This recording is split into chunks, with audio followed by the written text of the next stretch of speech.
அந்த வானத்தை போல மனம் படைச்ச மன்னவனே.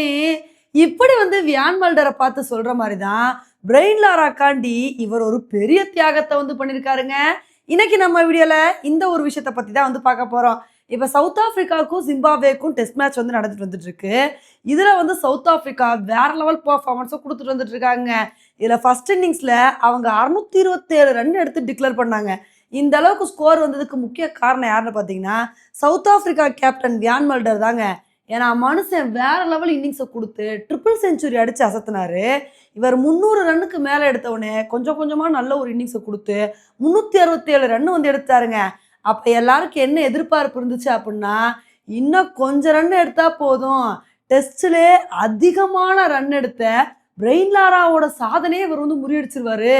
ஏன்னா பிரெயின் லாரா தான் டெஸ்ட்ல 400 ரன் எடுத்தாரு. இன்னும் இவர் கொஞ்சம் ரன் எடுத்தா அந்த சாதனையை முறியடிச்சு போயிட்டே இருப்பாரு. வியான் மல்டர் ஒரு சூப்பரான இன்னிங்ஸை கொடுத்து 400 ரன்னை கடக்க போறாரு அப்படின்னு தான் எல்லாருமே எதிர்பார்த்துட்டு இருந்தோம். ஆனா இப்படி இருக்கும்போது வியான் மல்டர் திடீர்னு என்ன பண்ணிட்டாரு அப்படின்னா, நாங்க 627 ரன்னுக்கே டிக்ளேர் பண்றோம்னு சொல்லிட்டு இந்த மாதிரி டிக்ளேர் பண்ணிட்டாங்க. இப்ப இதனால அவர் பிரெயின் லாராவோட ரெக்கார்டை பிரேக் பண்ண முடியாம போயிடுச்சு. இப்ப இதுக்கு தான் பல பேர் விமர்சனம் பண்ண ஆரம்பிச்சிட்டாங்க.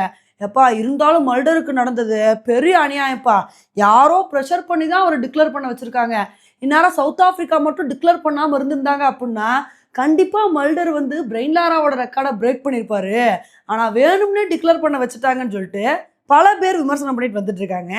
ஆனா இந்த விஷயத்துக்கு வியான் மல்டர் என்ன விளக்கம் கொடுத்துருக்காரு அப்படின்னா, நாங்கள் சரியான நேரத்தில் தான் டிக்ளேர் பண்ணோம். நாங்கள் ஜிம்பாப்வேக்கு எதிராக தேவையான ஒரு டார்கெட்டை எடுத்துட்டோம். அது மட்டும் இல்லாமல் அடுத்து வேகமாக பவுலிங் பண்ணணும்னு நினச்சோம். இதனால தான் சரியான நேரத்தில் நாங்கள் டிக்ளேர் பண்ணோம். இப்போ இதே மாதிரி நான் கொஞ்ச நேரம் விளாண்டுருந்தேன் அப்படின்னா கண்டிப்பாக பிரெயின் லாராவோட ரெக்கார்டை என்னால் பிரேக் பண்ணியிருக்க முடியும். ஆனால் அவரோட சாதனையை நான் முறியடிக்கணும்னு நினைக்கல. ஏன்னா பிரெயின் லாரா மிகப்பெரிய கிரிக்கெட் ஜாம்பவான். அவர் இங்கிலாந்துக்கு எதிராக இந்த ஒரு சாதனை பண்ணியிருக்காரு. இப்படி இருக்கும்போது அவர் தான் அந்த சாதனையை வச்சிருக்கணும்னு நினச்சேன். இதனால தான் நான் இந்த சாதனையை முறியடிக்கல. எனக்கு இன்னொரு தடவை 400 ரன்னுக்கு மேலே எடுக்கிறதுக்கு சான்ஸ் கிடைச்சா கூட நான் அப்போவும் இதே ஒரு முடிவை தான் எடுப்பேன் அப்படின்னு சொல்லிட்டு இந்த மாதிரி வியான் மல்டர் சொல்லியிருக்காருங்க. இப்போ இந்த விஷயத்துல மல்டர் ஏன் இப்படி முடிவெடுத்தாருன்னே தெரியலங்க. ஏன்னா மேட்ச் இன்னைக்கே முடிய போகுது. அவர் நினச்சிருந்தா இன்னும் கொஞ்சம் ரன்னை எடுத்து பிரெயின் லாராவோட ரெக்கார்டை பிரேக் பண்ணியிருக்கலாம். ஆனால் அவர் இந்த மாதிரி ஒரு விபரீதமான முடிவு எடுத்திருக்காரு. உண்மையிலே இவர் சொல்கிற கருத்தை நம்ம ஏற்றுக்கவே முடியாதுங்க.